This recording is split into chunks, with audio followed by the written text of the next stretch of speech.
بسم اللہ الرحمن الرحیم ربی شرح لی صدری و یسر لی امری واحلل عقدۃ من لسانی یفقہوا قولی صلی اللہ علی حبیبہ محمد و آلہ وسلم۔ السلام علیکم احباب طریقت۔ جو احباب اپنے پہلے سبق کے اندر اپنے پہلے اللہ کی قربت کی طرف قدم میں کامیابی کے ساتھ استقامت کے ساتھ مکمل کر چکے ہیں اس سبق کو، ان سب کو میری طرف سے بہت زیادہ مبارکباد۔ اور آج ہم الحمدللہ سبق نمبر 2 لطیفہ روح کی طرف ہم بڑھیں گے، اور میں اپنے اس سبق کا آغاز جو ہے وہ مولانا روم رحمۃ اللہ علیہ کی ایک حکایت سے کروں گا، تاکہ آپ کو یہ چیز سمجھ آ جائے کہ آخر ہم یہ کیوں کر رہے ہیں۔ خدارا اگر آپ نے اس ویڈیو کو پلے کر لیا ہے تو اس کو لازماً پورا سنیں۔ اس کی وجہ یہ ہے کہ یہ جو وقت ہے، یہ جو آپ دے رہے ہیں، یہ اللہ اور اللہ کے حبیب صلی اللہ علیہ وآلہ وسلم کے لیے مخصوص ہے اور انہی کی راہ ہے۔ آپ کا یہ دیا وقت انشاءاللہ آپ کو بروز محشر ضرور در ضرور کام آئے گا۔ مولانا روم رحمۃ اللہ علیہ کے پاس کچھ لوگ آئے اور انہوں نے یہ عرض کی کہ حضور ہمیں ایک فتویٰ دیجئے، ہمیں ایک مسئلہ بتائیے۔ تو آپ نے کہا کہ پوچھو۔ انہوں نے کہا حضور ایک کنویں کے اندر کتا گر گیا ہے اور اب ہم چاہتے ہیں کہ کنویں کا پانی پاک ہو جائے، تو کیسے پاک کیا جائے؟ آپ اس کے متعلق تھوڑی سی آگاہی دے دیں۔ تو آپ نے فرمایا کہ بیٹا بات اس طریقے سے ہے کہ جاؤ اور 40 ڈول پانی کے اس کنویں میں سے نکال لو، انشاءاللہ تعالیٰ پانی پاک ہو جائے گا۔ وہ چلے گئے اور 2-4 دنوں کے بعد پھر واپس آ گئے اور فرمایا کہ حضور آپ اتنے بڑے بزرگ ہیں، لیکن ہمیں یہ امید نہیں تھی کہ آپ ہمیں غلط مشورہ دیں گے۔ ابھی تک وہ بدبو بھی پانی میں سے آ رہی ہے اور کتے کے بال بھی ساتھ ساتھ باہر آ رہے ہیں۔ تو آپ فوراً سے مسکرائے، آپ نے فرمایا کہ مجھے یہ بتاؤ کیا تم نے کتا نکالا تھا پانی میں سے، کنویں میں سے؟ انہوں نے کہا نہیں۔ میں نے کہا جاہل، پہلے کتا نکالنا تھا، پھر پانی سے 40 ڈول نکالتے تو پاک ہوتا۔ بات یہی ہے کہ ہم بھی اپنی ذات میں اس نفس کے شریر کتے کو لیے ہوئے جب تک عبادات میں مصروف ہیں، چاہے ہم جتنے بھی ڈول پانی کے نکال لیں، چاہے جتنی بھی عبادات کر لیں، اس وقت تک کوئی ایسا حاصل وصول نہیں ہے، کیونکہ کتا اندر موجود ہے۔ تو اس کی بدبو بھی آئے گی، اس کی شر اور شیطانیاں بھی ہمارے ساتھ اسی طریقے سے لگی رہیں گی، اور ہم اصل میں اسی کتے کو باہر نکالنے کا پروسیس کر رہے ہیں، تاکہ یہ کتا باہر نکل جائے اور صاف شفاف پانی میسر ہو اندر سے، اور ہمیں اصل نماز اور اصل حقیقت قلب نصیب ہو، حقیقت ذات نصیب ہو۔ تو آج ہم اپنے سبق نمبر 2 کا آغاز کرتے ہیں۔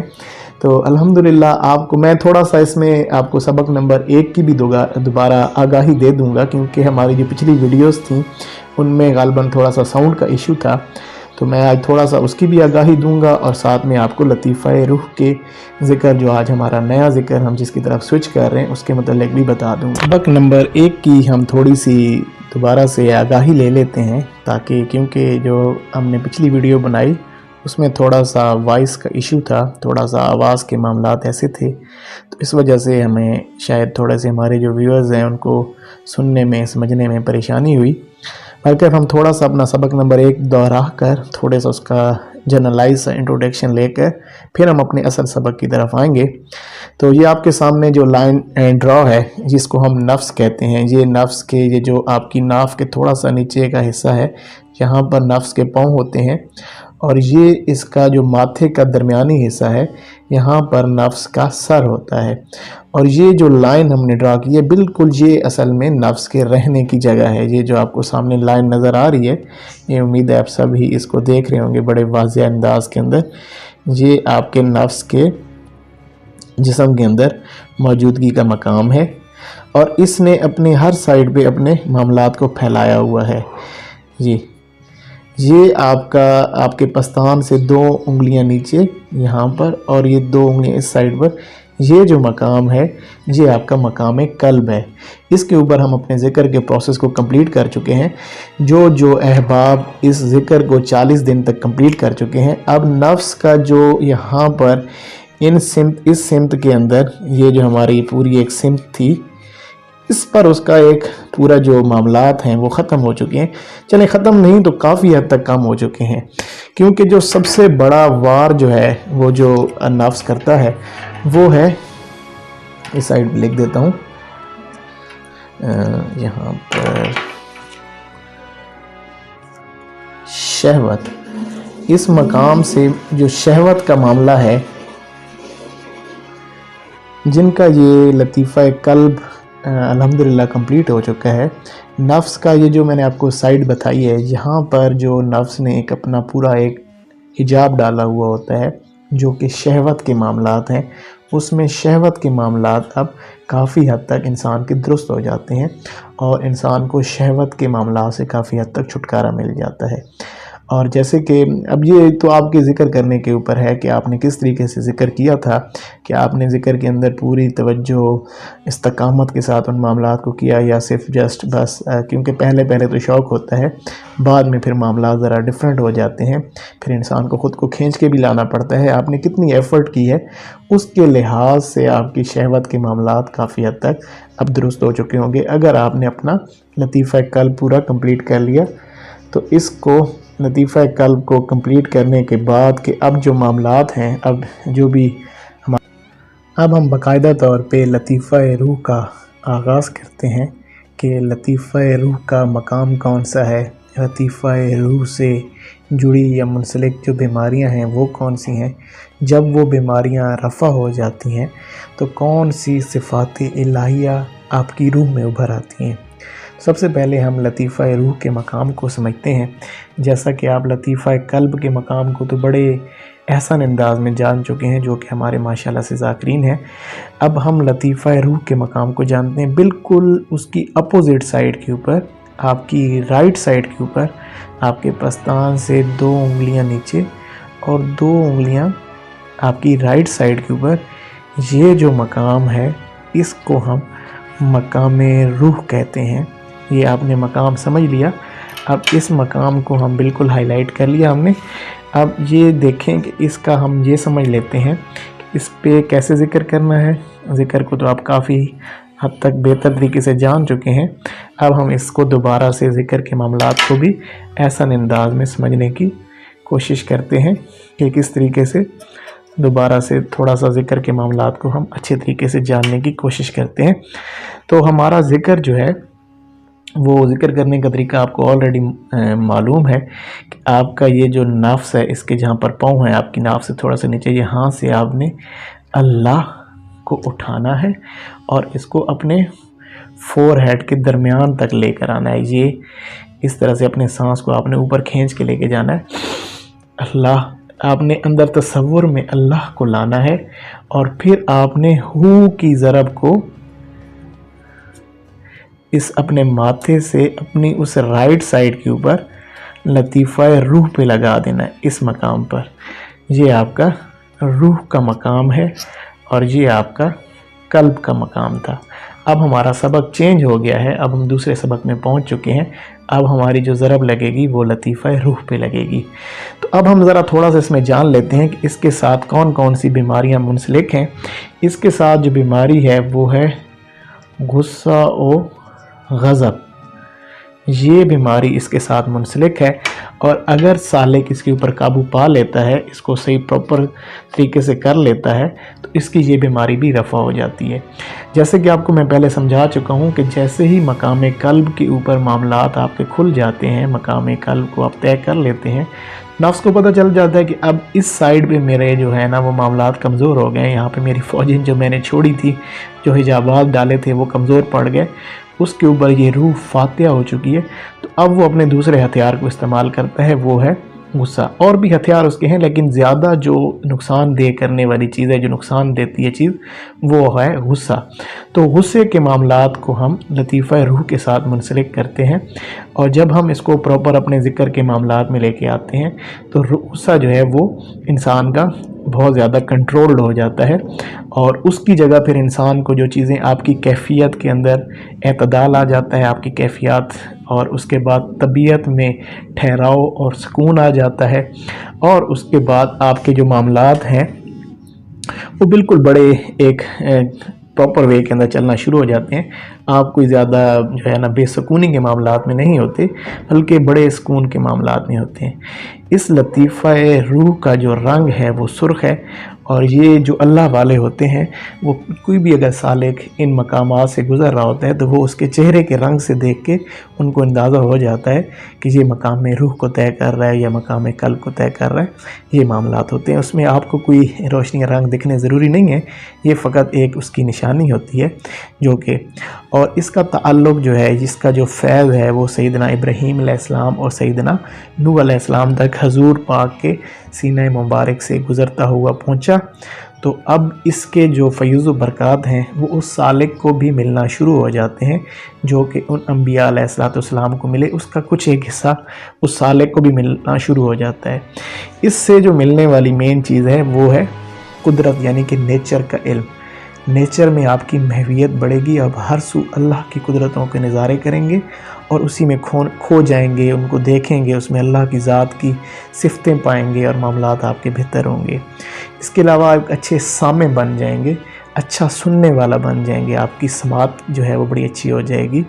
फिर उसके बाद आपके देखने के अंदाज़ भी बड़े अलग हो जाएंगे लोगों से, आप चीज़ों को बड़े अलग अंदाज़ में, बड़े ख़ास अंदाज़ में अल्लाह की कुदरतों के मुशाहिदा करने वाले बन जाएंगे। और इसके अलावा आपका इरादा जो अल्लाह की राह में आपने किया हुआ है वो बड़ा मजबूत हो जाएगा। ये जो हमारे इसके अंदर मामलात हैं वो लाज़मन एक सालिक के ऊपर अगर वो उस प्रॉपर ज़िक्र को लेके आता है तो उस पर ये मामलात खुल जाते हैं। ये याद रखना चाहिए कि ये मकाम कल्ब और मकाम जो रूह है ये बिल्कुल एक दूसरे के आमने सामने हैं। ये बिल्कुल स्ट्रेट लाइन आप समझ लगा लें लतीफ़ा कल्ब से तो आपकी लतीफ़ा रूह तक वो पहुँचेगी और ऐसे ही आपके मामलात खुलेंगे। अगर कोई शख्स पूछता है कि ये जो आप लताइफ़ का बता रहे हैं और ये दूसरे सारे मामलात का आप बता रहे हैं तो ये सारे मामलात कहाँ से ये चीज़ें प्रूव्ड हैं, तो मैं एक हदीस मुबारका की तरफ, इब्न माजा की एक हदीस मुबारका है उसकी तरफ आपकी तवज्जो चाहूँगा। हजूर सरवर आलम ने अब्बू मुज़व्वरा रज़ी अल्लाह अन्हा के माथे पे हाथ रखा, फिर अपना हाथ मुबारक उनके चेहरे पर फेरा, फिर सीना मुबारक पर ले गए और फिर जिगर वाली साइड पे फेरा। फिर आपने अपना मुबारक हाथ उनकी नाफ तक फेरा। फिर आपने दुआ फरमाई कि अल्लाह सुब्हाना ताला तुझे बरकत दे और तुझ पर बरकत नाजिल करे।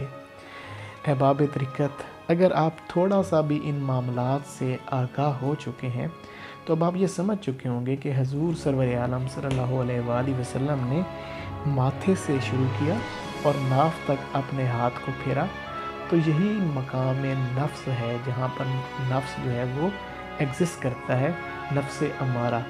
तो हजूर सरवर आलम सल्लल्लाहु अलैहि वसल्लम का लम्स ही जब नफ्स बड़ा होगा तो वो तो नफ्स मुतमइन्ना से भी आगे मामलात में राज़ी और मर्ज़िया तक पहुँच गया होगा।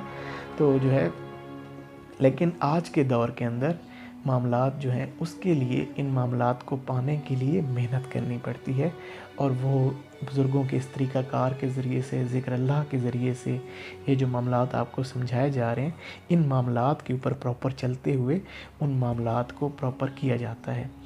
और बेपनाह इसमें एग्जांपल्स मौजूद हैं। चलें मैं एक दो और एग्जांपल्स आपको इसमें आगाही दे देता हूँ।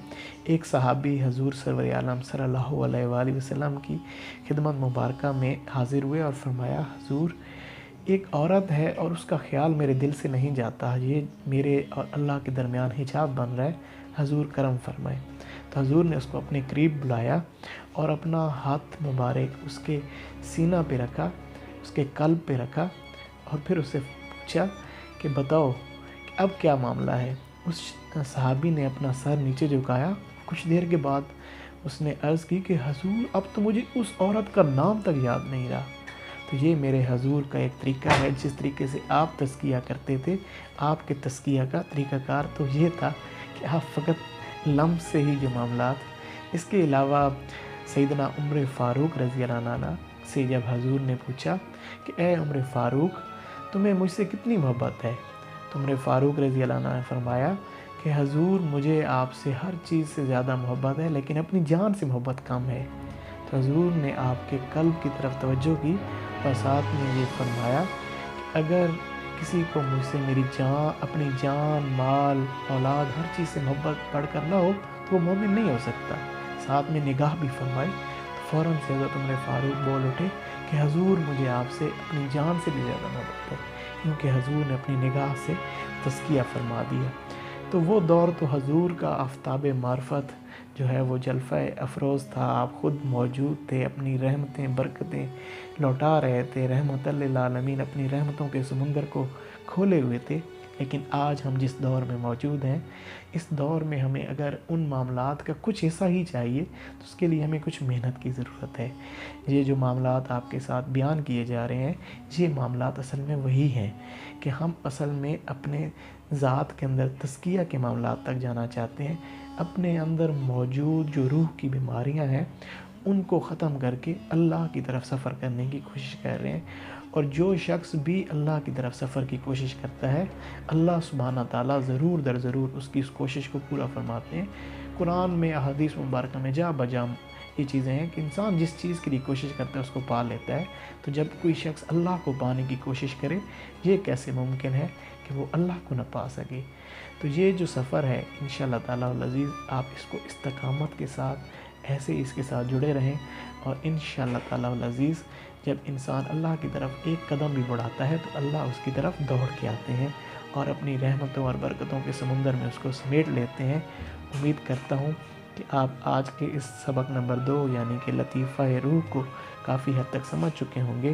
مزید بھی آنے والے جو معاملات ہیں وہ انشاءاللہ تعالیٰ وقتاً فوقتاً سوالات اور ان چیزوں کو مد نظر رکھتے ہوئے آپ کے ساتھ ویڈیو پیغامات میں اور آڈیو پیغامات میں، گروپ میں یا یہاں ویڈیو کے اندر ضرور شیئر کیے جائیں گے انشاءاللہ تعالیٰ العزیز۔